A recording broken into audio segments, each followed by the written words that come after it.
certain number of people. Maybe at 10 o'clock or 10:05 we will be starting. Okay, no problem.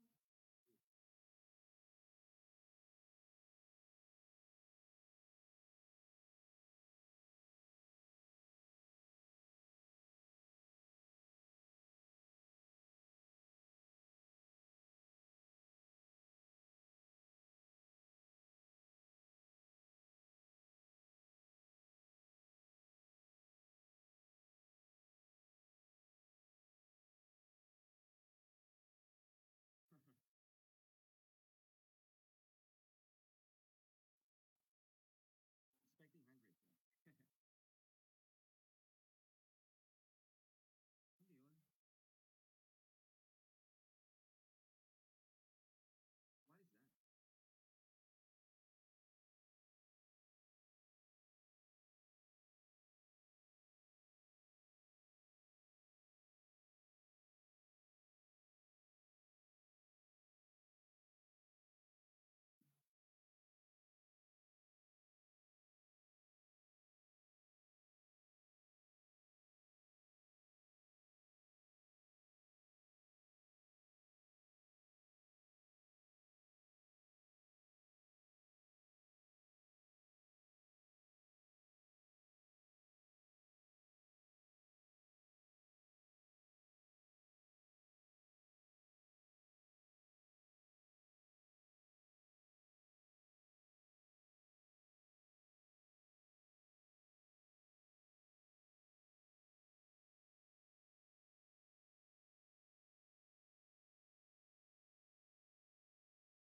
Ayun.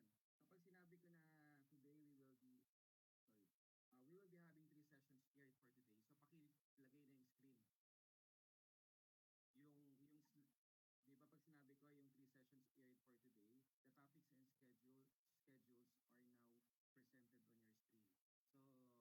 So, ilalabas mo yon yung kung ano yung mga next topic, okay? Ano ba yung title ng third topic? Nakalimutan ko. Ay, hindi ko makita dito. COVID-19 aspects and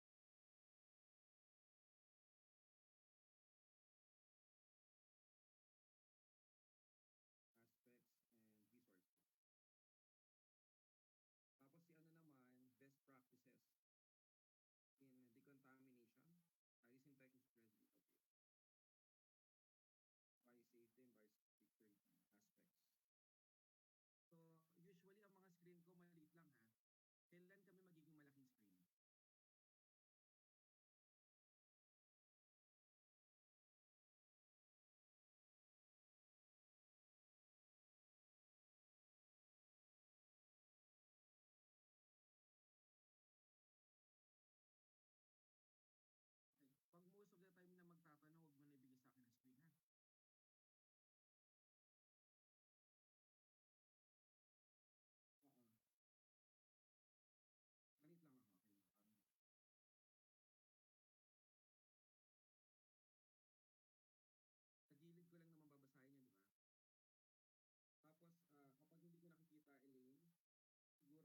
And then i-unmute ko, konting salita, tapos may dala hawak kang slides, and then transition na kay Dr. Maureen.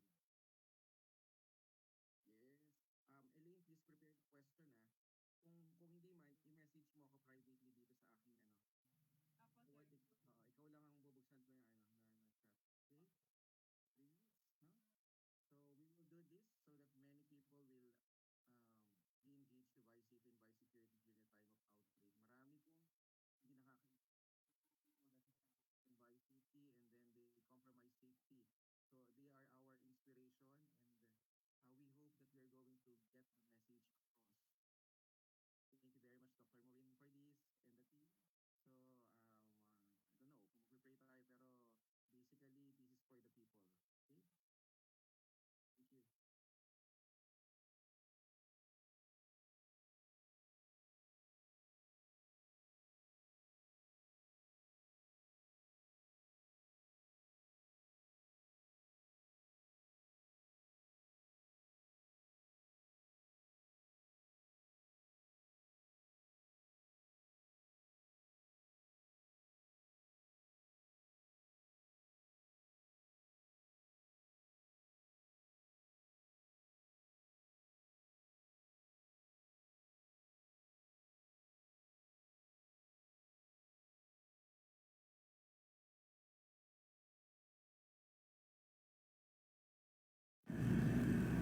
Greetings to all our live webinar listeners, colleagues, and partners in COVID-19 response.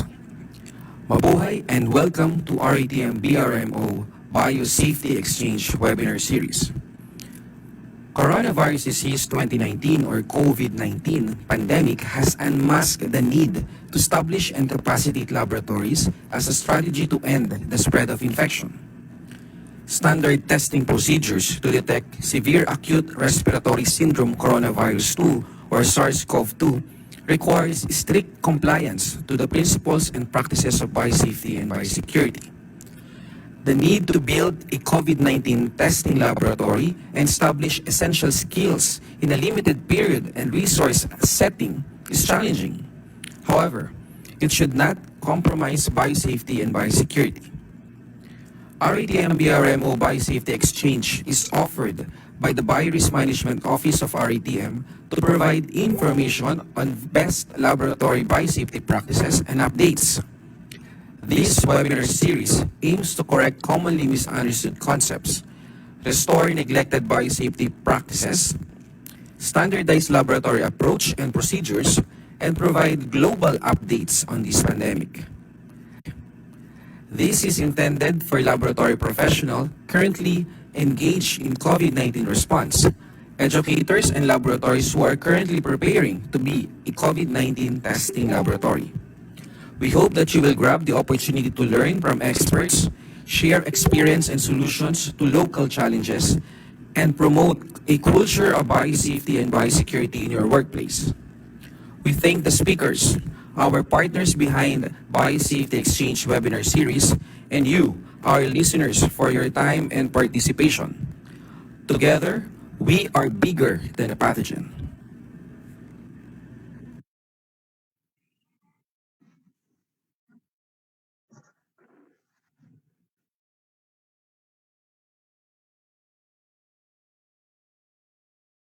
Welcome, screen ko. Go. Ito ka na, mag-game ka. Welcome to Biosafety Exchange webinar series. I am Flibian Medina, head of the Biorisk Management Office of RET. Today, we have invited local and international experts and authorities in the field of biosafety and biosecurity. We will be having 3 sessions aired for today. The topics and schedule are now presented on your screen.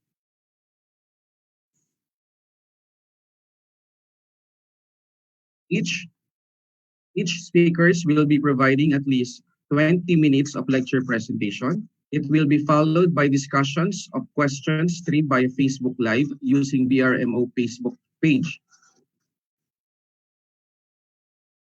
The first topic of this webinar series is entitled IFBA Bridging Implementation Gap in Global Health Security. We are very fortunate to have here with us from the International Federation of Biosafety Association, the Executive Director of IFPA, all the way from Canada, Dr. Maureen Ellis. Thank you very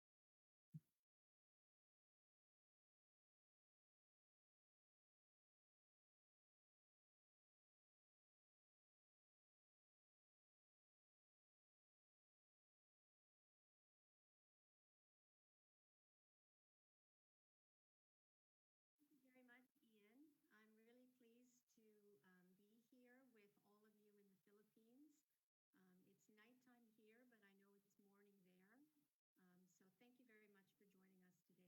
much for joining us today. I'd like to tell you a little bit about our organization, the International Federation of Biosafety Associations, and what we're doing together with laboratory professionals from around the world, such as yourselves, to bridge what we're calling the implementation gap in global health security. I'll explain a little bit later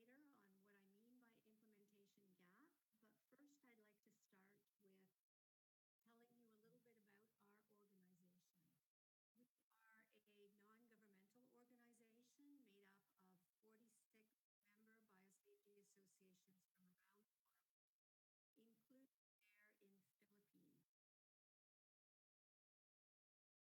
what I mean by implementation gap, but first I'd like to start with telling you a little bit about our organization. We are a non-governmental organization made up of 46 member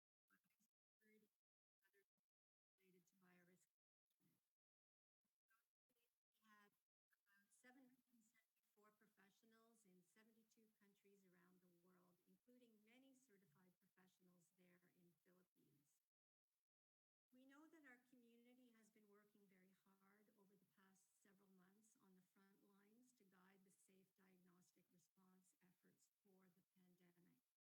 organization as being competent in the field of biosafety, biosecurity, and other fields related to biorisk management. We have about 774 professionals in 72 countries around the world, including many certified professionals there in Philippines. We know that our community has been working very hard over the past several months on the front lines to guide the safe diagnostic response efforts for the pandemic. This includes laboratory response, training on PPE, construction of mobile laboratories, setting up patient screening areas, isolation wards, and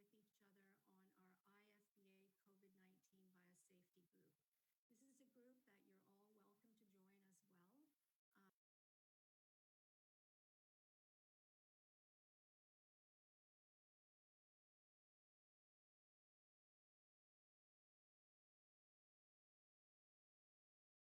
have also been communicating with each other on our IFBA COVID-19 Biosafety Group. This is a group that you're all welcome to join as well. For COVID-19 around the world. This is the most recent data coming out of the World Health Organization on May 1st. I'm 12 hours behind you, so we're still May 1st here in Canada.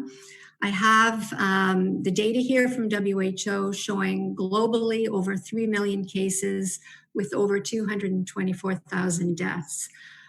Ian has also provided the Philippines updated data on the total number of cases that you have there in the Philippines.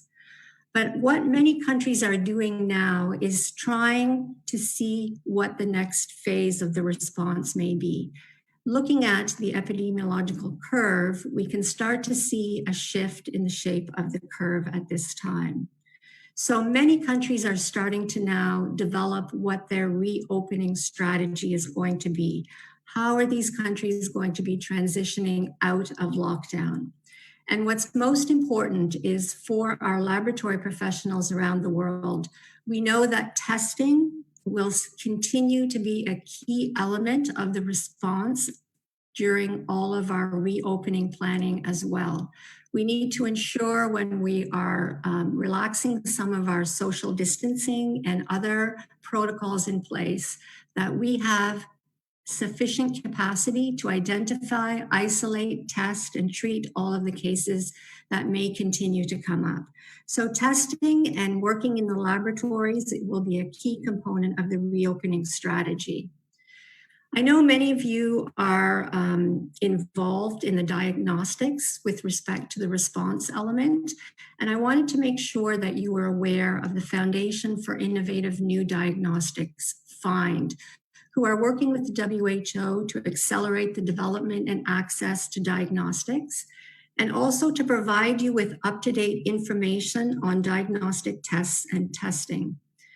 They do have a diagnostic pipeline that you can click into that button. And the last time I looked, I think there were over 600 different diagnostic tests listed there. And you can get detailed information on each one of those tests. They also provide performance data for certain diagnostic tests.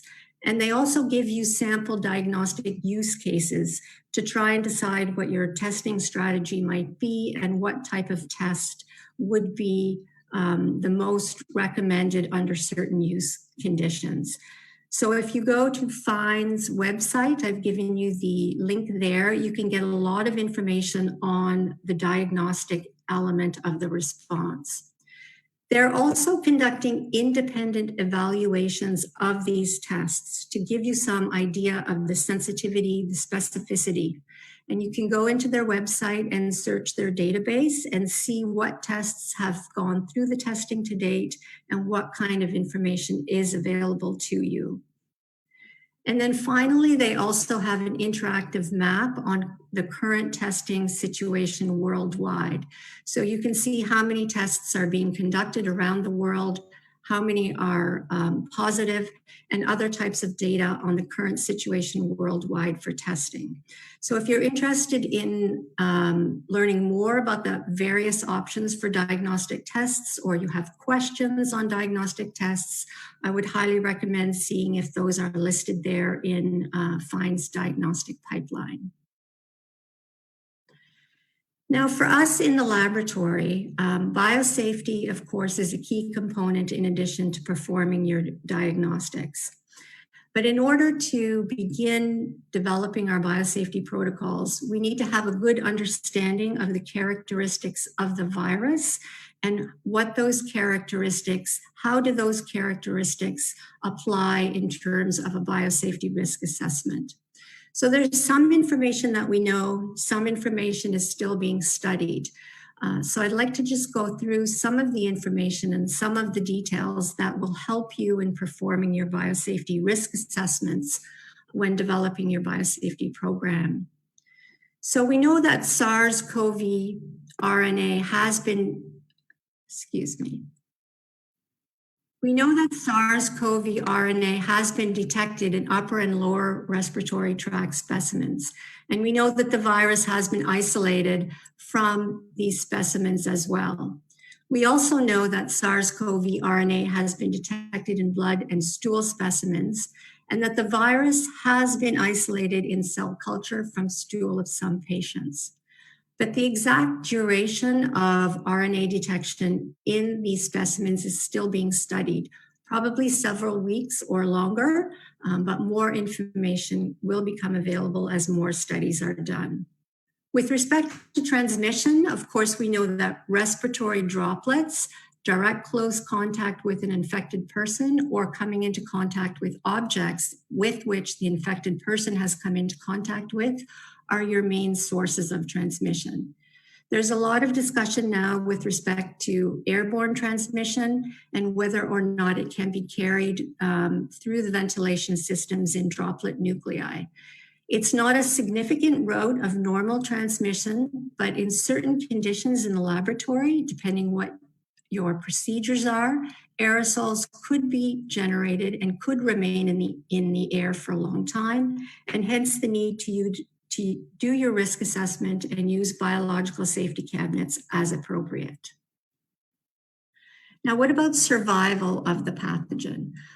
There's been a lot of ongoing research in this area, and a lot of the papers have been saying several days to hours, depending on the surface type and the conditions. What is the relative humidity? What is the temperature?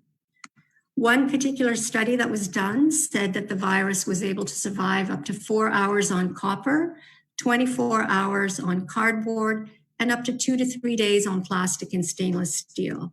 That was at 23 degrees C at 40% relative humidity. Yet another study found that the virus survived up to 2 weeks at 4 degrees C, but only 5 minutes at 70 degrees C. This was in transport medium. That same study also found that the virus survived for 3 hours on paper, 2 days on treated wood and cloth, 4 days on glass, 7 days on stainless steel and plastic.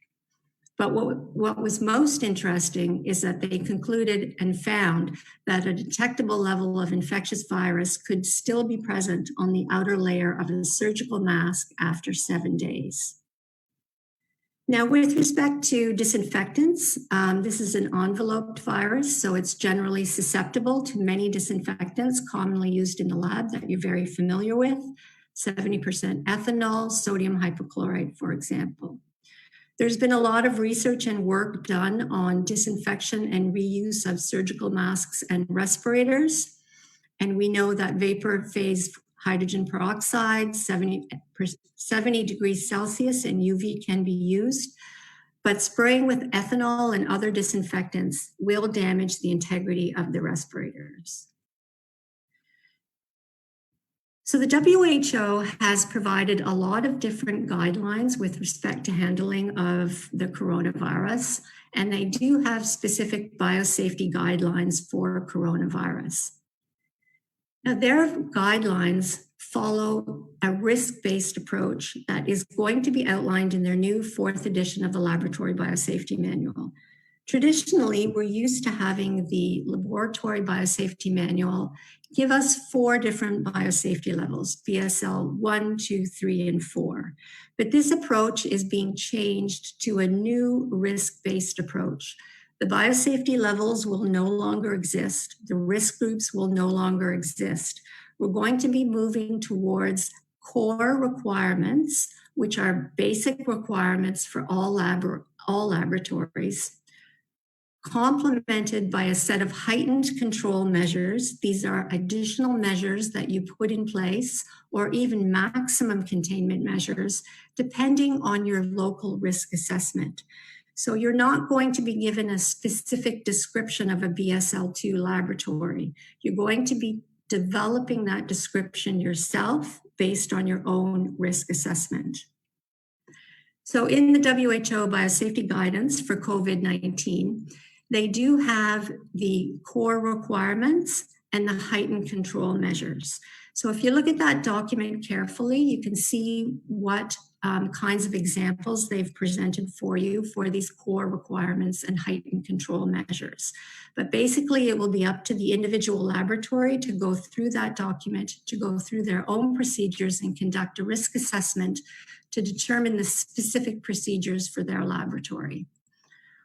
The main highlights of the WHO guidance documents are that all laboratories have to do this risk assessment to understand what their specific risks are and what they should be putting in place.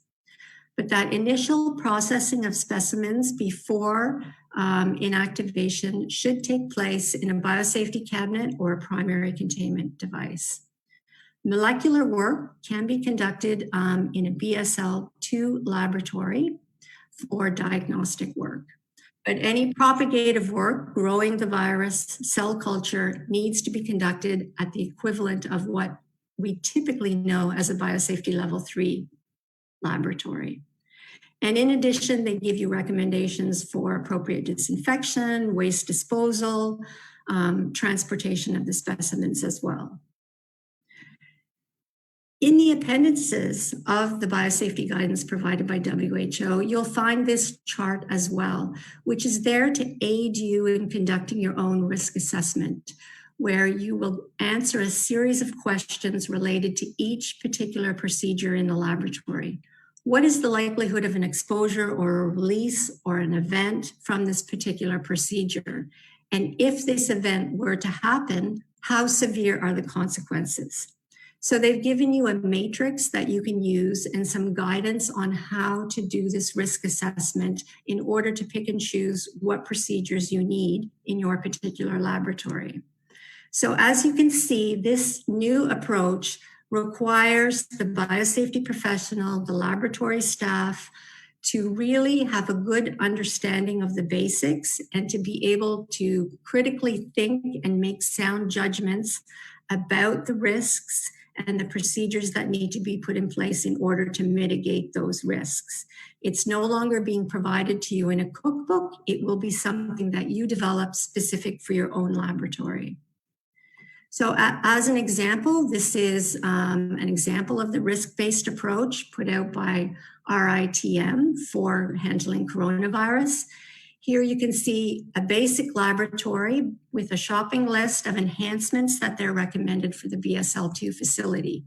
Directional airflow into the facility, making sure that people are competent and trained and proficient in the procedures, working with a buddy, strict monitoring, self-monitoring of your own symptoms and your own health, use of a fit-tested respirator, restricting access, clean to dirty workflow, and monitoring of equipment in your facility, making sure your biosafety cabinet is certified, for example. But it's up to each laboratory to take this risk assessment approach when developing their specific biosafety protocols for their laboratory, depending on what you are doing in that laboratory. Now, there's been a lot of question with respect to point of care testing outside of the laboratory. What kind of safety measures should be in place if diagnostics and testing is conducted outside of the laboratory environment at point of care? There are some recommendations. For example, FIND has put out a statement saying immunoassays performed at the point of care can be carried out using standard infection control precautions to put a barrier between you and the sample, PPE, for example. The same with CDC said for diagnostic testing of specimens outside of a traditional laboratory for rapid testing, again, use standard precautions to provide a barrier between the specimen and yourself. The current WHO biosafety guidelines that we just looked at, you will have seen that molecular testing required inactivation of the sample in a biosafety cabinet prior to bringing it out of the cabinet and working with it on the bench. We understand that WHO may be providing further guidance on point of care testing. So I would recommend that you monitor their website and their biosafety technical guidance to see if there are any additional recommendations coming out, similar to the two that are presented here, whereby point of care testing can be carried out outside of the laboratory, provided that there are precautions in place for a barrier between you and any sample that is being handled. Now, the other thing that I think is important, in addition to the hazards of laboratory-acquired infections, is the other occupational health and safety issues that we have to keep in mind. For example, we all know the extended working hours, the increased workload, psychological stress, all of the stresses that are put on our laboratorians these days. There is a lot of understanding by the general public of the wonderful work being done by our doctors and nurses and healthcare professionals on the front line. But here at the IFBA, we're trying to celebrate laboratory professionals as well. I think that laboratory professionals are always working behind the scenes, and people don't really understand the level of effort that is being put in place by these individuals as well. So we're trying to bring that to the forefront and to really put a spotlight on your profession and to thank you for all of the extended work hours and increased workload that you've been going through. With respect to occupational health and safety, we want to make sure, of course, it's a safe work environment, that you have access to the supplies you need, that you do have some kind of schedule with appropriate working hours and breaks. You know how to carry out a self-assessment in terms of your own health and monitoring symptoms. You're encouraged to stay home, and that the support is there for your general wellness and counseling. So in addition to laboratory-acquired infections and biosafety, let's try and remember to include all of these elements in our programs as well. So moving on then to the implementation gap in global health security. Now, what specifically do I mean by that? We know that government policy at the national level in all countries and funding support are essential in the fight against COVID-19. But what we're trying to do is avoid that implementation gap. And by that, I mean policy remains on paper only. It's poorly implemented. We need to ensure that policies that are written at the national level are actually put into practice in the laboratory. So how can we do that? We want to make sure that your experiences and your knowledge is provided as input into the development of these policies. Only by speaking with the people on the front lines working in these laboratories can your national strategy be practically implemented and sustained over the long term. So what we want to do is make sure that individuals at the laboratory level are able to drive policies up at the national level. And the national policy is equally translated into something that is practically implemented at the laboratory level. We're trying to put in place a number of different initiatives to try and bridge this gap, to bring our policymakers and our laboratorians together, make sure that any national policy that is written is implemented and can be implemented. We want to close that gap between policy development and implementation. Over the next several years, you'll see us focusing a lot on a number of these different tools. And I'm going to introduce a few of them to you today, and we want your participation in all of these new initiatives and tools.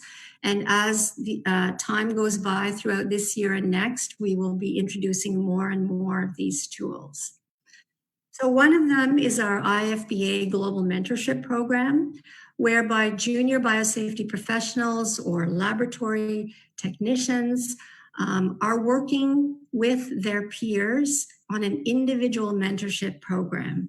And these are mentors in their region so that they can be provided with culturally and regionally relevant mentorship. It's not somebody from Canada mentoring somebody from Vietnam, for example. These are people in your region acting as mentors and mentees. To be an IFBA mentor, we want you to hold at least 2 IFBA professional certifications. And then each month, our program officer who leads this program works with our pairs of mentees and mentors around the world, and they discuss issues of interest, issues in their everyday work, and a number of different topics. So it's very hands-on, and mentorship pairs have an opportunity to work with pairs in other regions of the world. So there's region-to-region collaboration as well. The applications for the 2020-2021 program cycle are now open on our website if you're interested in applying. IFBA mentors need to hold 2 certifications, but mentees don't need to hold any certification. Their goal is to achieve certification. Another area that we're looking at very closely is our new IFBA Equity-Focused Coordination Committee. We really want to support women scientists through the application of intersectional equity to global and regional biosecurity policies and practices.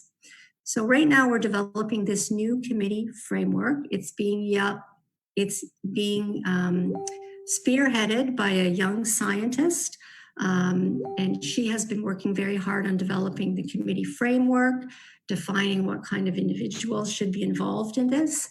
And as part of that research, she's going to be reaching out to our global network of biosafety professionals, including yourselves in the Philippines, and asking for your input into developing the committee framework and asking for those individuals who may want to participate on the Equity-Focused Coordination Committee.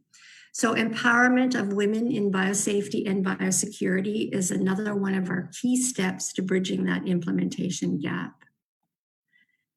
And then finally, IFBA professional certifications. We know from our certified professionals that they say it's making a difference that they do hold a professional certification, that they have their employers, for example, have said that they have increased confidence in their skills after becoming certified. So we want to try and encourage more individuals to pursue certification, and we want to make it easier for you to do this. So we've expanded our accessibility to the program, and we've developed a new IFBA certification portal where you can go online and work with one of our live remote proctors who will guide you through the process of taking an exam online. So you have a live remote proctor with you the entire time that you're taking the exam in case any technical issues are that may arise. He also confirms your identity and other issues associated with taking a secure exam online. So this should help expand the program for those who want to try and obtain their certification. We've also been updating our exam content. Many of you might be familiar with the ISO 35001 Biorisk Management Standard that was released last November. We've provided a copy to our colleagues in the Philippines, and we've upgraded our examinations to be in line with this new standard. We've also updated our exams based on feedback from candidates who have already taken the exam. They've given us good feedback. Some questions were too hard, too easy. So we are trying to make the exam more relevant to each one of you as well as part of our enhancement of the program. And for those of you who are joining us who may be certified, remember that it's only valid for a period of 5 years. And there is a requirement to document your activities and earn points in a number of different categories to maintain your certification. So those of you that were certified in 2015, you will be contacted to start gathering together your recertification program. So then just to finish up, I have 2 slides to finish up. I wanted to specifically spend a few minutes talking about our colleagues in the Philippines. And what do you think you could do in order to bridge the implementation gap and continue the fight against COVID-19? I think most of all, moving from the biosafety level 1, 2, 3, and 4 to the risk-based approach really is going to require you to be critical thinkers and to focus on applying the knowledge you have to solutions in your own laboratory that are risk-based, practical, and sustainable over the long term. So you're going to have to be thinkers and really focus on applying your knowledge, not just learning about biosafety, but how do I apply that knowledge that I have? I would also encourage you to support and provide input to your national authorities when they're developing policies that relate to biosafety.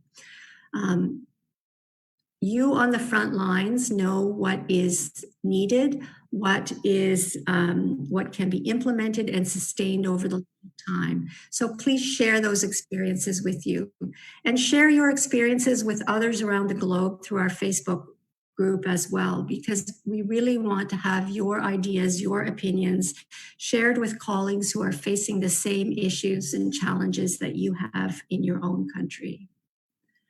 Again, we welcome you to apply for an IFBA Global Mentor or Mentorship. Remember, those of you who are certified to recertify, and for those of you who are not familiar with our program, we certainly welcome you to join your network of certified champions. And again, gender equity and supporting women leaders in biosafety is equally important. So those are just a few ideas from the IFBA. We really want to thank you. I know how much work everybody has been under lately in terms of this pandemic. And so we appreciate you taking out some time today to participate in these important seminars. So with that, I'll thank you very much and hand you back over to Ian. Thank you very much, Dr. Maureen. We have a couple of questions here. And let me begin by asking you this one. In a resource-limited setting like our country, what would you recommend to be feasible approach? I think that there are many different approaches that you can take, and not all of the approaches need to be high technology. One of the problems that we see is sometimes high technology approaches, meaning equipment or biosafety cabinets that can't be maintained, or getting HEPA filters. There's no supply chain for new HEPA filters or certifying cabinets. We sometimes tend to run into those issues if we can't maintain high technology solutions. But there are always ways to work around that. So, for example, good microbiological practices will reduce aerosols. The way that you streak a plate, the way that you pipette, the way that you vortex or mix a solution. There are lots and lots of good microbiological practices out there that will reduce the chance of aerosols. Personal protective equipment, of course, is a last line of resort. What we want to try and do is put in place good microbiological practices. They're not expensive, they just take a lot of knowledge and skills and practice. So I think the human element can really add a lot to your biosafety program without having expensive high-tech equipment. This is well noted, Dr. Mori. Another question is it recommended that university laboratories be utilized for COVID testing? So just like RT-PCR, laboratories now are well equipped with RT-PCR. Can they be used as lab? Does it have a post implication on the safety of the students who will be utilizing the lab in the future after the pandemic? Is the contamination enough? Something like that. It really depends on each country's national strategy for who is permitted or who is approved to carry out COVID-19 testing. So, for example, there are now some approaches in some countries to do some type of limited testing, point of care testing, using closed systems outside of a typical laboratory environment. But that will really be up to your national strategy, whether or not that will be permitted. And again, it really depends on the practices and procedures and the biosafety program in place at each university laboratory. There are many university laboratories, for example, who are conducting research right now with this particular virus. But with respect to students and a student laboratory, you certainly want to be very careful with introducing any kind of situation like that, just because of the unknowns and the limited amount of research that we have on this particular pathogen at this time. Dr. Maureen, here in the Philippines, there are many biosafety officers. However, biosafety officers are also scientists. So due to the lack of current manpower, are the trained in IFBA doing well as expected by IFBA, or they are just focusing on the laboratory because safety may be some sort of another task for them? So how are the IFBA professional dealing with this challenge? I think one of the biggest challenges that we've noticed in terms of some of the other webinars and groups, for example, there is a group in the Middle East and North Africa that regularly gets together every couple of weeks. And through the conversations that people have been having on our Facebook group, I think the challenge is trying to figure out biosafety practices and protocols when there is a lack of traditional support and traditional materials. By that, I mean, in some areas, for example, there is no hand sanitizer. And then they can't make hand sanitizer because there's no ethanol available. Or in other areas, there's no availability of respiratory protection. So we're finding that our certified biosafety professionals are having to do that critical thinking outside of the box. How am I going to figure out how to put in place a biosafety practice or procedure, or to do this work safely when I don't have those typical materials and resources that I that I normally might have under a normal situation. So I'm finding that our certified biosafety professionals are really spending a lot of time being innovative, thinking about new ways of doing biosafety, new ways of approaching certain situations, and really having to think outside of the box. At the same time, while they understand that they have to get the diagnostics performed. You have mentioned earlier also that we are now transitioning, from the risk group and then biosafety level into a core requirement. With the setting that we have, um, like the Philippines or any other countries that are, developing, do you think they're ready for this, for them to have that, professional judgment, or are there things that we really need to do, like introduction about the basics, because it's actually, for me, I think it's difficult. It's difficult thing to give them professional judgment if they are not yet ready for this. So do you think the world is ready for this institution deciding on their core requirements rather than WHO providing specific level? I think we have a lot of work to do.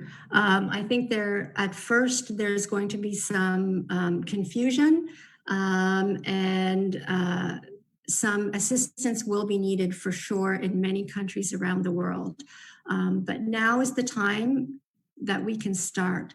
So for example, it's the way that we teach. Instead of teaching, this is what a biosafety level 2 looks like, you need A, B, C, D, and E. You want to start teaching in a way where you present a problem to your participants, for example. Give them a problem that they need to try and solve. So the way that we're teaching enables people to start thinking in a different way, start critical thinking, start making judgments, start coming up with ideas and solutions when presented with a problem, instead of just being given the list that says this is what your laboratory looks like. So there's a lot of teaching that needs to be done, but it's the way that we're going to be teaching as well. We want to start focusing on teaching people how to think about biosafety and apply knowledge versus just giving them the cookbook for a biosafety level 2 or 3 laboratory. But generally speaking, I think there's a lot of work that needs to be done in many countries. So this is really a challenging time, not only for world leaders, but also for biosafety officers, I think. So last question, Dr. Maureen. Do you think this current pandemic has helped people understand well biosafety, or it's an opportunity for them to just neglect the biosafety principles that we are teaching? I think that it's unfortunate to say, but I think it has brought the issues of laboratory safety and biosafety to the forefront, maybe more so from a healthcare perspective in terms of our nurses and doctors and availability of respiratory protection. We certainly want people to start thinking a bit more about our people working in the laboratories. But when you see pictures of people working in biosafety cabinets on the news every day, I think the general public and people really are starting now to have a better understanding of what's going on behind the scenes in these laboratories. And we really want to try and ensure that the laboratory worker is not just someone behind the scenes, that they're also at the front lines of this response. And so I think having more general public awareness is going to help us in our cause in trying to get more funding, in trying to promote biosafety as a profession over the long term. Thank you very much, Dr. Maureen. We have a lot of questions here, but I think they can send the question via Facebook, and I think you're going to answer them, right? Yes, no problem. Good. So just to wrap up, Dr. Maureen, laboratories have played an important role for this. So biosafety and biosecurity has to be there. before the pandemic, during the pandemic, and even after the pandemic. So IFBA, through your presentation, has identified essential gaps, right? We have information gaps about the virus and the risk, current testing situations, development and access to diagnostic tests, monitoring and evaluating performance of the test. No? So the IFBA community is working at the forefront to bridge implementation gaps to fight COVID-19. And to help IFBA and the Philippines bridge these gaps, Filipino biosafety community can participate in so many ways. You have provided us with the tools. You can use it very rationally and effectively in our work and to be critical thinkers. It's time that we're going to apply the principles of biosafety and biosecurity. We're not going to wait them for the interim guidelines. We're going to use that as a basis, but we are going to do local risk assessment. So it's quite challenging, I think, because still needs guidance, as you mentioned.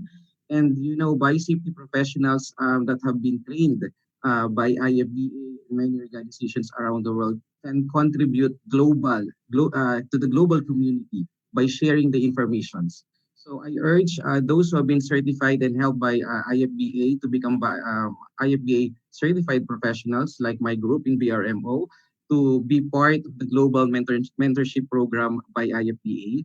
And I also urge biosafety officers in the Philippines to be certified by IFBA. And lastly, I ask all my colleagues in biosafety to take the space. No, it's time. It's the time of that we're going to speak. We have been taught about biosafety. It's now we're going to teach others how to be safe in this time of pandemic. So the experience and expertise of biosafety professional is essential to the development of national strategies and policies. Again, it's not too late for the voice of all biosafety officers in the Philippines. It's now time to help our colleagues end this pandemic. So we are concluding this session by expressing our gratitude to Dr. Maureen Ellis, Executive Director of the International Federation of Biosafety Association or IFBA, for the global initiatives of IFBA and for supporting the Filipino biosafety community. Dr. Maureen Ellis, maraming salamat po at mabuhay po ang IFBA. Thank you so much. Thank you, Dr. Maureen.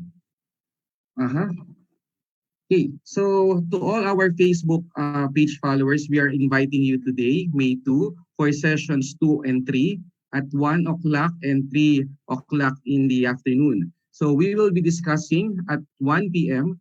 best biosafety practices for disinfection, sterilization, and decontamination for laboratories handling COVID-19 specimen, and the COVID-19 biosafety and biosecurity aspects and resources. So, ladies and gentlemen, this has been session 1 of the first Biosafety Exchange webinar series. Thank you very much for listening.